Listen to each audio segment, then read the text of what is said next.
Hello बच्चों, मैं स्मिता बिजलवान स्वागत करती हूं आपका आईसीटी वर्चुअल क्लासरूम में। आशा करती हूं आप सभी स्वस्थ होंगे और अच्छे से अपनी पढ़ाई कर रहे होंगे। बच्चों, आज हम पढ़ने जा रहे हैं क्लास 9 की साइंस। और क्लास 9 साइंस में हमारा चैप्टर चल रहा था स्ट्रक्चर ऑफ एटम, यानी कि हम एटम के स्ट्रक्चर के बारे में पढ़ रहे थे। तो अभी तक हमें एटम के बारे में क्या पता है? अभी तक तो हमें ये पता था कि एटम क्या है, जैसे कि हमने डाल्टन्स एटॉमिक थ्योरी में पढ़ा कि एटम क्या है, इनडिविजिबल है और इनडिस्ट्रक्टिबल है। यानी कि ना तो इसे आगे विभाजित किया जा सकता है और ना ही इसे डिस्ट्रॉय यानी कि नष्ट किया जा सकता है। लेकिन धीरे धीरे हमें पता चला ये डाल्टन की जो एटॉमिक थ्योरी है, इसके जो पोस्टुलेट है फेल होने लगे। धीरे धीरे हमें पता चला कि एटम जो है इनडिविजिबल नहीं है, बल्कि कैसा है, डिविजिबल है। कैसे डिविजिबल है? एटम्स, इसको हम डिवाइड करते हैं तीन मेन पार्ट में। एक है हमारे पास इलेक्ट्रॉन, पहला। दूसरा है प्रोटॉन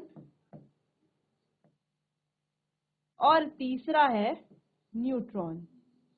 तो एटम के तीन सब एटॉमिक पार्टिकल्स हैं, इलेक्ट्रॉन, प्रोटॉन और न्यूट्रॉन।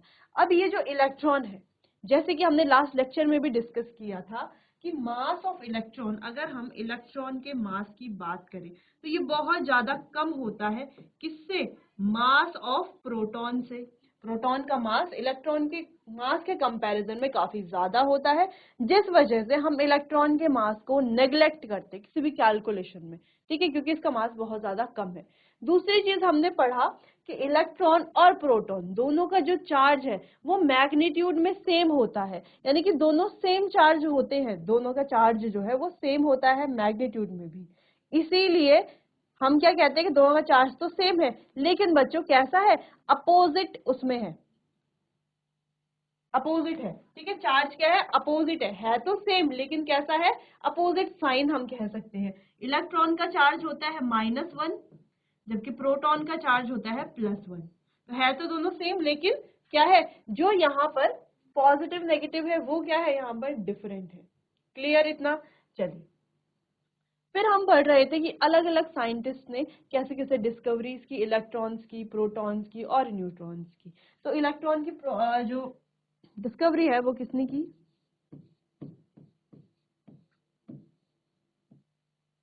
ये एक तरीका है याद रखने का। इलेक्ट्रॉन की, ई से इलेक्ट्रॉन, टी से थॉमसन। तो किसने की? जे थॉमसन ने। पी से प्रोटॉन, आर से रदरफोर्ड। रदरफोर्ड ने तो की, लेकिन एक्सपेरिमेंट किसने किया था? ई गोल्डस्टीन ने एक्सपेरिमेंट किया था। ठीक है, फिर एन फॉर न्यूट्रॉन और सी फॉर चैडविक। न्यूट्रॉन की खोज किसने की? चैडविक ने की। ठीक है, तो ईट पर नाच, इस तरीके से आप इलेक्ट्रॉन, प्रोटॉन और न्यूट्रॉन की डिस्कवरीज को याद रख सकते हो कि कौन से साइंटिस्ट ने इनको डिस्कवर किया था। तो ईट पर नाच, ईट यानी कि इलेक्ट्रॉन थॉमसन, पर यानी कि प्रोटॉन रदरफोर्ड, नाच यानी कि न्यूट्रॉन चैडविक। क्लियर है इतना? चलो, इतना तो हमने देख लिया था। फिर हम बात कर रहे थे कि चलो डिस्कवरीज तो हुई, लेकिन फिर साइंटिस्ट ने दिए एटॉमिक मॉडल्स। तो सबसे पहला जो मॉडल है वो दिया था जेम्स थॉमसन ने। ठीक है, जे थॉमसन ने पहला एटॉमिक मॉडल दिया था। पहला एटॉमिक मॉडल को उन्होंने किसके तरह बताया, कैसे हमें समझाया कि पहला जो एटॉमिक मॉडल है वो कैसा होगा? उन्होंने कहा ये जो एटॉमिक मॉडल है ये एक चोको चिप्स कुकी की तरह है, या तो ये एक वाटरमेलन की तरह है। वाटरमेलन की तरह कैसे? जैसे वाटरमेलन होता है तो पूरा पार्ट कैसे होता है, रेड होता है और उसमें ब्लैक सीड्स होते बिल्कुल होते हैं। तो उन्होंने यही कहा कि वाटरमेलन की तरह ये है, जो रेड वाला पूरा पार्ट है वो पॉजिटिव चार्ज है और जो सीड्स उस पर एम्बेडेड हैं वो हमारे नेगेटिव चार्ज है। या जैसे हमारा चोको चिप्स कुकी होता है, तो कुकी कैसा होता है, पूरा गोल एक जो भी है हमारा फ्लावर वर्क का बना हुआ होता है। तो वो पूरा जो फ्लावर से वो बना हुआ है वो हमारा क्या है, पॉजिटिव स्पेयर है, और उस पर वो जो चॉकलेट की चिप्स एम्बेडेड है वो हमारा इलेक्ट्रॉन की तरह है, यानी कि नेगेटिव चार्ज है। या फिर उन्होंने इसे प्लम पुडिंग मॉडल भी कहा।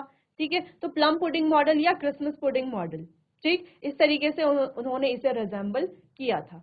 लेकिन आगे चल के ये जो उन्होंने मॉडल के बारे में हमें बताया, वो मॉडल भी आगे जाके क्या हुआ, कंसिडर नहीं किया गया। फिर आए रदरफोर्ड, उन्होंने एक एक्सपेरिमेंट किया। लास्ट लेक्चर में बच्चों उस एक्सपेरिमेंट पर ही हम चर्चा कर रहे थे, तो आगे उसी को ही कंटिन्यू करते हैं। और एक बार आप देख लीजिए जो जो टॉपिक्स हमने पढ़ लिए हैं, तो इससे आपका एक रिविजन भी हो जाएगा। क्लियर? तो हमने पढ़ा कि जो ये जो एटम्स है ये कैसे हैं, चार्ज्ड पार्टिकल्स हैं। दूसरी चीज हमने पढ़ा कि प्रोटॉन का मास जो है इलेक्ट्रॉन के मास से लगभग 2000 गुना ज्यादा है, यानी कि काफी ज्यादा है। इस वजह से इलेक्ट्रॉन के मास को हम नेग्लेक्ट करते हैं। तीसरी चीज हमने पढ़ी कि दोनों का चार्ज, प्रोटॉन और इलेक्ट्रॉन का चार्ज क्या होता है, लगभग सेम होता है। दोनों का चार्ज हम कह सकते हैं कि सेम ही होता है, लेकिन एक का होता है नेगेटिव में और एक का होता है पॉजिटिव में। क्लियर? चलिए, तो इस तरीके से जो हमारा पहला मॉडल है, जिसको हम थॉमसन मॉडल ऑफ एटम भी कहते हैं, या प्लम पुडिंग मॉडल या क्रिसमस पुडिंग मॉडल के नाम से भी जानते हैं। तो ये जो पूरा स्पेयर है रेड कलर का, ये क्या है, पॉजिटिव चार्ज, और इस पर ये जो ब्लैक सीड्स हैं ये क्या है, नेगेटिव चार्ज, ऐसा उनका कहना था। लेकिन बहुत सारी एक्सप्लेनेशन ये नहीं दे पाया, इस वजह से आगे फिर नया मॉडल आया जो कि था रदरफोर्ड का मॉडल। ठीक है, रदरफोर्ड का एटॉमिक मॉडल। अब इन्होंने क्या किया, एक एक्सपेरिमेंट कंडक्ट किया। अब वो एक्सपेरिमेंट कुछ इस तरीके से था, इन्होंने लिया एक रेडियो एक्टिव सोर्स जहां से, और एक ली गोल्ड फॉइल, और रेडियो एक्टिव सोर्स से गोल्ड फॉइल यहाँ पर है, और यहाँ पर है हमारी ये फ्लोरेसेंट स्क्रीन इन्होंने एक लगा दी। ठीक है, तीन चीजें ली। फिर यहाँ से इन्होंने कराई अल्फा पार्टिकल की स्कैटरिंग। तो यहाँ से अल्फा पार्टिकल स्कैटर हुए, अल्फा पार्टिकल्स गिरे इसके ऊपर, ये जो हमारी गोल्ड फॉइल है, और यहाँ से शुरू हुआ मेन पॉइंट। वो क्या था कि जैसे यहाँ से सोर्स से, जो हमारा रेडियो एक्टिव सोर्स है, यहाँ से जब अल्फा पार्टिकल की स्कैटरिंग हुई, ठीक है, अल्फा पार्टिकल की स्कैटरिंग हुई, तो ये जो पार्टिकल्स हमें देखने को मिल रहे हैं, तो कुछ तो सीधा आगे चले गए, कुछ पार्टिकल्स सीधा आगे को चले गए, कुछ पार्टिकल्स कुछ एंगल से डेविएट हो गए, है ना, सीधा ना जा करके थोड़ा एंगल से चेंज हो गए। माना कि ऐसा लगा जैसे किसी चीज से टकराए हो और इन्होंने अपनी डायरेक्शन को मोड़ दिया हो। ठीक है, कुछ इस प्रकार से ये डेविएट हुए। और कुछ पार्टिकल्स, यानी कि 12,000 पार्टिकल्स में से कोई एक पार्टिकल ऐसा था जो वापस आया, बाउंस बैक किया जिस पार्टिकल ने। तो तीन चार चीजें हमें यहाँ से पता चली। अब क्या पता चली है वो हमें यहाँ पर देखना है। ठीक है, चलिए, तो मेजर ऑब्जर्वेशन हमने क्या किया जब ये एक्सपेरिमेंट कंडक्ट हुआ, तो ऑब्जर्वेशन क्या थी, देखो एक्सपेरिमेंट क्या था, रेडियो एक्टिव सोर्स है, यहाँ से अल्फा पार्टिकल की स्कैटरिंग की गई, यहाँ पर थिन गोल्ड फॉइल था।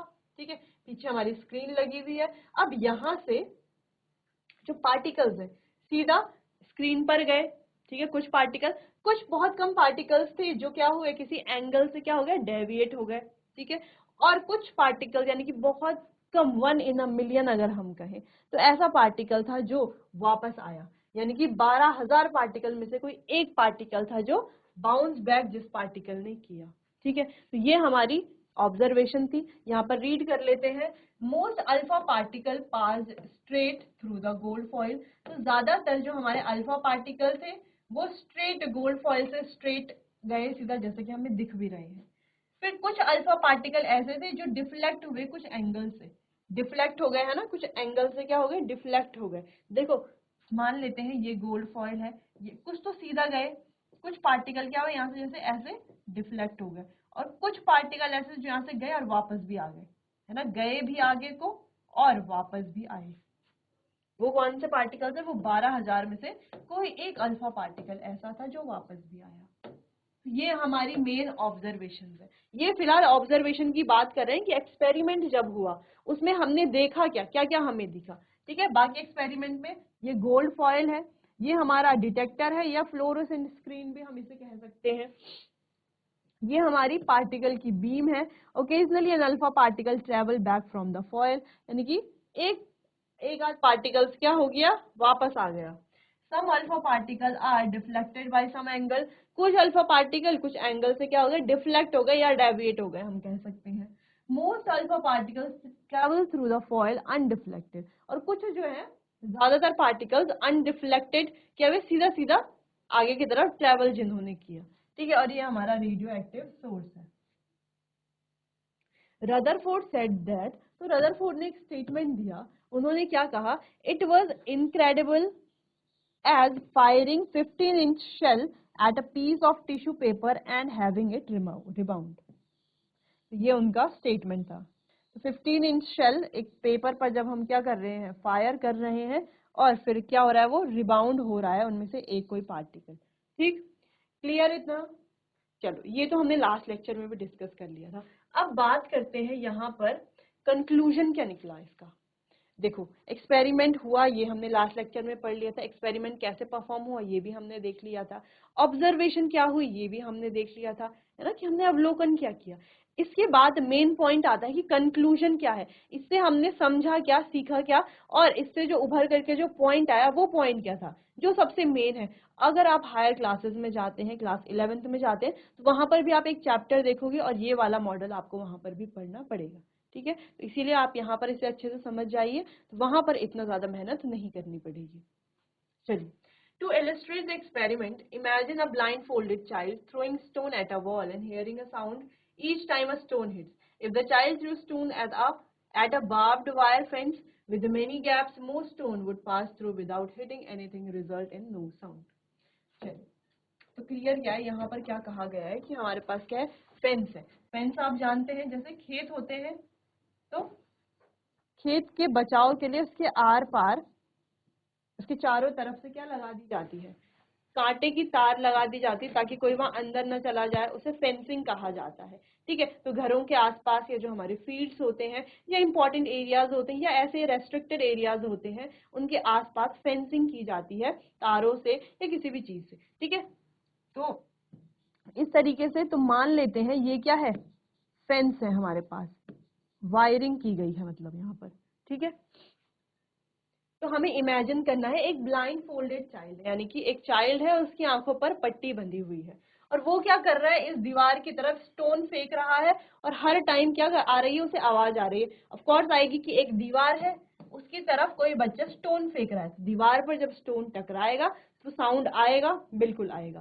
क्लियर है इतना? If the child throw stone, अगर वही चाइल्ड जो है उन पत्थरों को इस फेंस वायर की तरफ फेंकेगा, with many gaps, most stone would pass through without hitting anything, resulting in no sound। तो आपको क्या लगता है, जैसे अगर उसने दीवार की तरफ पत्थर फेंके हैं, तब तो हमें क्या सुनाई देगा, साउंड सुनाई देगा, जितनी बार पत्थर दीवार से टकराएगा साउंड सुनाई देगा। लेकिन मान लेते हैं वही ब्लाइंड फोल्डेड चाइल्ड, जिसकी आंखों पर पट्टी बंधी हुई है, वही स्टोन इन फेंस की तरफ फेंक रहा है, तो आपको क्या समझ में आएगा, ज्यादातर जो स्टोन होंगे, अगर फेंस में क्या है, गैप ज्यादा है, तो ज्यादातर जो स्टोन होंगे वो इन गैप से क्या हो जाएंगे, पास हो जाएंगे।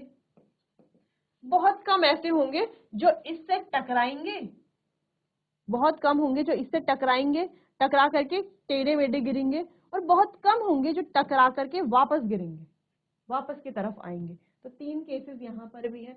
जैसे ये फेंस वाली वायर है, हमने पत्थर फेंका, ब्लाइंड फोल्डेड चाइल्ड ने फेंका पत्थर, तो जब हम पत्थर फेंकेंगे, देखो ज्यादातर चांसेस तो यही है क्योंकि गैप ज्यादा है। ठीक है, यहाँ पर तो हमने इस तरीके से बनाया है, लेकिन अगर हम इसे कुछ इस तरीके से बनाते हैं, एक फेंस यहाँ, एक फेंस यहाँ, एक फेंस यहाँ और एक फेंस यहाँ, इस तरीके से फेंसिंग अगर हो रखी है, तो पत्थर जब हम फेंकते हैं इस पर, तो ज्यादातर केसेस क्या है कि पत्थर जो है, ये जो खाली गैप है, पत्थर इनसे क्या हो जाएगा, पार चला जाएगा।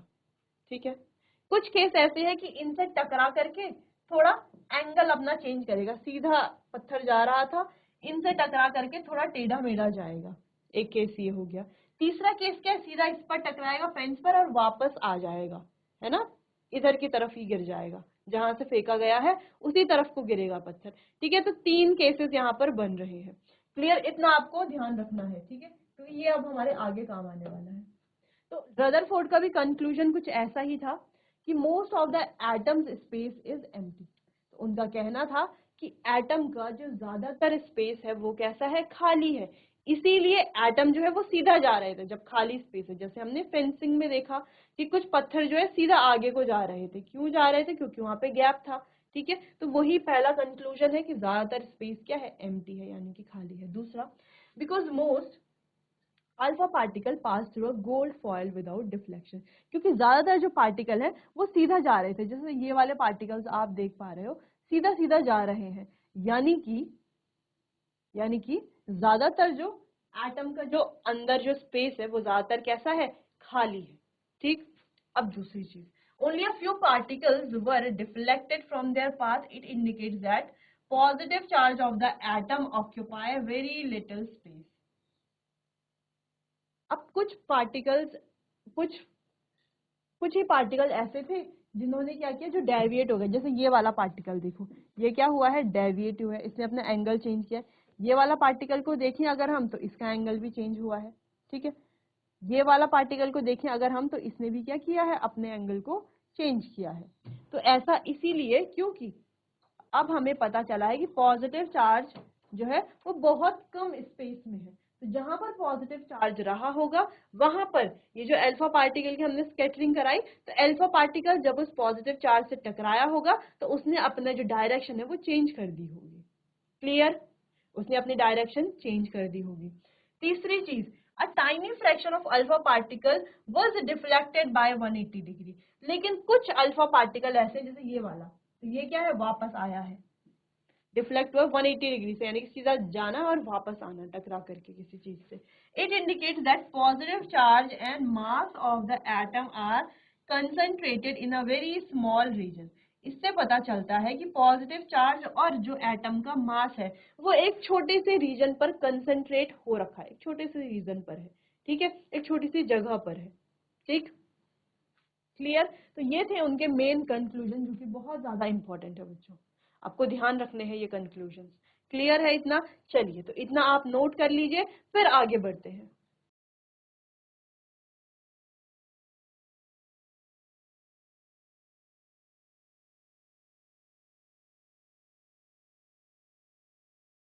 चलिए, तो यहाँ पर रदरफोर्ड के मॉडल में जो कंक्लूजन थे वो हमें समझ में आ गए हैं। इनका कहना था कि एटम कुछ इस तरीके से होगा, इसका ज्यादातर पार्ट जो है वो कैसा होगा, खाली होगा, और कहीं एक जगह पर हो सकता है, सेंटर पर हो या कहीं पर भी हो, एक जगह पर जो है वो पॉजिटिव चार्ज और मास जो है वो कंसंट्रेट हो रखा है एक रीजन पर। ठीक है, इस तरीके से उन्होंने अपने कुछ कंक्लूजन दिए। चलो, तो ये कंक्लूजन भी आपने नोट कर लिए हैं। आगे बढ़ते हैं, इसको और देखते हैं थोड़ा। Rutherford estimated that the radius of nucleus is 10 to the power 5 times smaller than the radius of the atom. अब रदरफोर्ड ने एक और बात यहाँ पर कही कि न्यूक्लियस की जो रेडियस है is 10 to the power 5 time smaller than the radius of the atom. Atom की रेडियस से 10 to the power 5 time smaller है न्यूक्लियस की रेडियस। यानी कि अगर आप एक बड़ा सा, जो अगर आप बात करें एक बड़े फुटबॉल ग्राउंड की, ठीक है, तो बड़ा फुटबॉल ग्राउंड आपको पता है कितना ज्यादा होता है। ठीक है, तो एक बड़ा फुटबॉल ग्राउंड है, इस प्रकार से कुछ, इस प्रकार से कोई बड़ा सा फुटबॉल ग्राउंड है। ठीक है, और उसके बीच में मान लीजिए ग्राउंड के बीच में एक छोटी सी फुटबॉल रखी हुई है, तो आप सोच सकते हो फुटबॉल ग्राउंड कितना बड़ा है और बीच में एक छोटी सी फुटबॉल रखी हुई है। ठीक है, अगर आप काफी दूर से देखोगे तो फुटबॉल आपको दिखेगी भी नहीं। तो यही उन्होंने बताया कंपैरिजन कुछ एटम का और न्यूक्लियस का। तो जैसे अगर मान लेते हैं वो फुटबॉल का जो ग्राउंड है वो हमारा एटम है और वो जो फुटबॉल है वो हमारा न्यूक्लियस है, तो इतना डिफरेंस है दोनों के साइज में, तो इसीलिए वो 10 to the power 5 times smaller है किससे, एटम से। ठीक है, nucleus, nucleus 5 10 to the power 5 times smaller है न्यूक्लियस से। क्लियर? ठीक है, न्यूक्लियस सॉरी, न्यूक्लियस क्या है, 10 to the power 5 time smaller है एटम से। ठीक है, साइज का कंपैरिजन इस प्रकार से है कुछ। चलिए, तो इन्होंने कुछ न्यूक्लियर मॉडल को प्रपोज किया। Atoms have a positively charge nucleus where nearly all mass of atom resides. तो उन्होंने कहा एटम के पास एक पॉजिटिवली चार्ज न्यूक्लियस है कुछ इस प्रकार से यहाँ पर, जहां पर इसका जो एटम है उसका सारा मास रहता है। क्लियर? दूसरा है electron revolve around the nucleus in circular path. फिर उन्होंने बताया कि इलेक्ट्रॉन जो है न्यूक्लियस के अराउंड घूमता है सर्कुलर पाथ में। कैसे घूमता है? सर्कुलर पाथ में घूमता है। क्लियर? न्यूक्लियस बहुत छोटा है compare to the size of atom. Atom के साइज से अगर कंपेयर किया जाए तो न्यूक्लियस बहुत छोटा है, यानी कि जैसे हमने फुटबॉल ग्राउंड और फुटबॉल की बात की, यानी कि फुटबॉल ग्राउंड क्या है, हमारा एटम है, और उसके बीच में रखी हुई छोटी सी फुटबॉल क्या है, हमारा न्यूक्लियस है। तो इतना डिफरेंस है दोनों के बीच में साइज का। ठीक है, तो यहाँ से हमें कितनी बातें समझ में आई। पहली बात ये समझ में आई कि जो हमारा एटम है उसका जो मास है और बीच में क्या है, एक पॉजिटिवली चार्ज न्यूक्लियस है जहां पर एटम का सारा मास रहता है। ठीक, दूसरी चीज, इलेक्ट्रॉन जो है न्यूक्लियस के चारों ओर क्या करते हैं, रिवॉल्व करते हैं, घूमते हैं सर्कुलर पाथ में। ठीक, और तीसरी चीज क्या बताई कि जो हमारा न्यूक्लियस है उसका साइज बहुत छोटा है अगर हम एटम से कंपेयर करें तो कुछ इस तरीके से उन्होंने क्या बताया, एटम का स्ट्रक्चर बनाया जो लगभग काफी सही है। जो हम अब एटम का स्ट्रक्चर पढ़ते हैं लगभग उससे ये मिलता जुलता है ना। कह सकते हैं कि पूरा एग्जैक्टली सेम नहीं है, लेकिन काफी हद तक ये उससे मिलता जुलता है, हमें दिख रहा है। क्लियर है इतना? चलिए आगे बढ़ते हैं। चलिए, तो ड्रॉबैक्स क्या थे? अब काफी सारे ड्रॉबैक्स भी थे, क्योंकि जैसे कि हमने कहा कि जो जो एटम का स्ट्रक्चर हम अभी पढ़ते हैं उससे तो ये काफी डिफरेंट लग रहा है। लग रहा है, बिल्कुल लग रहा है। क्यों लग रहा है? क्योंकि ये वाला वो स्ट्रक्चर है ही नहीं जो हम अभी पढ़ते हैं। ठीक है, इसको और मॉडिफाई किया आगे जो और साइंटिस्ट हैं उन्होंने। चलिए फिलहाल इसे देखते हैं। Electron in circular orbit are not expected to be stable because they undergo continuous acceleration. तो वो कंटिन्यूअस एक्सेलरेशन में जाएंगे, तो वो सर्कुलर में होने का मतलब क्या है कि ये कंटिन्यू क्या करते रहेंगे, रिवॉल्व करते रहेंगे, घूमते रहेंगे। ठीक है, फिर उन्होंने कहा अगर ये कंटिन्यू घूमते रहेंगे तो एक समय ऐसा आएगा जब इनकी एनर्जी क्या हो जाएगी, खत्म हो जाएगी, है ना। एक इलेक्ट्रॉन कब तक घूमता रहेगा सर्कुलर पाथ में, जब तक उसके पास एनर्जी है। एक टाइम ऐसा आएगा एनर्जी खत्म हो जाएगी, जब एनर्जी खत्म हो जाएगी तो ये क्या होंगी, न्यूक्लियस पर गिर जाएंगे। न्यूक्लियस पर गिरने से क्या होगा, जो एटम है पूरा क्या हो जाएगा, हाईली अनस्टेबल हो जाएगा। लेकिन हमने तो पढ़ा है कि एटम जो है हाईली अनस्टेबल तो नहीं होता, स्टेबल ही होता है ना। तो यानी कि ये क्या है, गलत पॉइंट है, वो इसको एक्सप्लेन नहीं कर पाए। दूसरा है accelerating charged particle like electrons would radiate energy causing them to lose energy and fall into the nucleus. This make the atom highly unstable. ये एटम को हाईली अनस्टेबल बना देता है against the fact that atom are stable. तो जैसे कि fact हमें पता है कि एटम स्टेबल होते हैं, तो ये उसके अगेंस्ट में चला जाएगा। क्लियर है इतना? चलिए, तो इतना आप नोट कर लीजिए ड्रॉबैक्स को।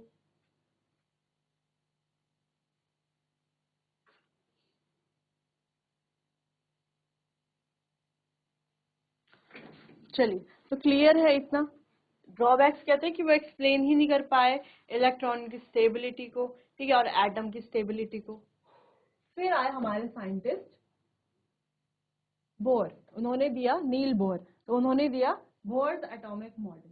ठीक है, तो ये काफी तब तक का और अब तक का भी काफी सही मॉडल था जिसको हम अभी पढ़ते हैं। तो इन्होंने जो ड्रॉबैक्स थे, इसके लिए इन्होंने कुछ पोस्टुलेट्स को प्रपोज किया।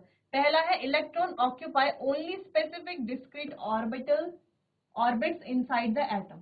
जो इलेक्ट्रॉन्स हैं वो कुछ स्पेसिफिक डिस्क्रीट ऑर्बिट्स को ऑक्यूपाई करते हैं। while revolving in discrete orbit the electron do not radiate energy। और जब ये इन डिस्क्रीट ऑर्बिट्स में क्या करते हैं, रिवॉल्व करते हैं, घूमते हैं, तो ये किसी प्रकार की कोई एनर्जी रेडिएट नहीं करते। क्योंकि देखो अगर एनर्जी रेडिएट करते हैं तो एक टाइम आएगा एनर्जी खत्म हो जाएगी। जब एनर्जी खत्म हो जाएंगी तो अब ये आगे रिवॉल्व नहीं कर पाएंगे। आगे रिवॉल्व नहीं कर पाएंगे तो न्यूक्लियस पर गिर जाएंगे, और न्यूक्लियस पर गिर जाएंगे अगर, तो कैसे हो जाएंगे, एटम को बना देंगे हाईली अनस्टेबल, जो कि सही नहीं है ना। क्योंकि मेन पॉइंट हमने यही पढ़ा है कि एटम्स क्या होते हैं, स्टेबल होते हैं, है ना। जो मेन पॉइंट ही हट जाएगा कि एटम अनस्टेबल है।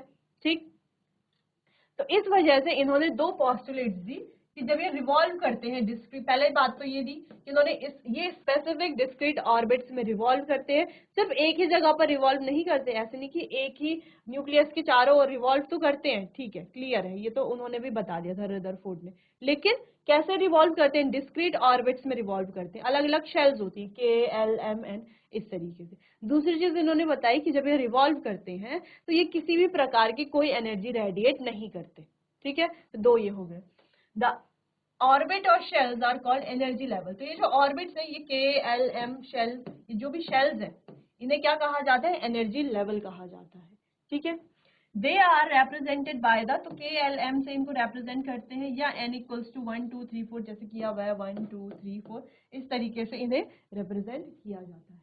ठीक है, अब बच्चों जब इलेक्ट्रॉन्स को हम फिल करते हैं, जैसे कोई भी हमारा एलिमेंट है, उसमें कितने भी इलेक्ट्रॉन है, मान लीजिए 5 इलेक्ट्रॉन है, 4 इलेक्ट्रॉन है, ठीक है। तो ऐसा नहीं है कि हम पांचों के पांचों इलेक्ट्रॉन इस के वाली शेल में फिल कर देंगे, ऐसा नहीं होगा, ठीक है। इसीलिए तो अलग अलग शेल्स हैं। के शेल में सिर्फ 2 ही इलेक्ट्रॉन फिल हो सकते हैं, एल में हम 8 फिल कर सकते हैं। तो इस तरीके से अलग अलग शेल्स का जो है अलग अलग नंबर है कि कौन से शेल में हम कितने इलेक्ट्रॉन फिल कर सकते हैं। इसका फॉर्मूला क्या होता है ये भी हम आगे देखेंगे। फिलहाल आपको ये जो बोर का मॉडल है इसका पोस्टुलेट्स नोट करने हैं, और ये जो यहाँ पे स्ट्रक्चर बनाया हुआ है एटम का, क्योंकि अभी जो हम एटम का स्ट्रक्चर पढ़ते हैं यही वाला पढ़ते हैं कि ये हमारा न्यूक्लियस है और ये हमारे अलग अलग शेल्स मान लो, ये एनर्जी लेवल्स है या ऑर्बिट्स है, ठीक है, के एल एम जो भी है ये, ठीक। क्लियर, नोट कीजिएगा।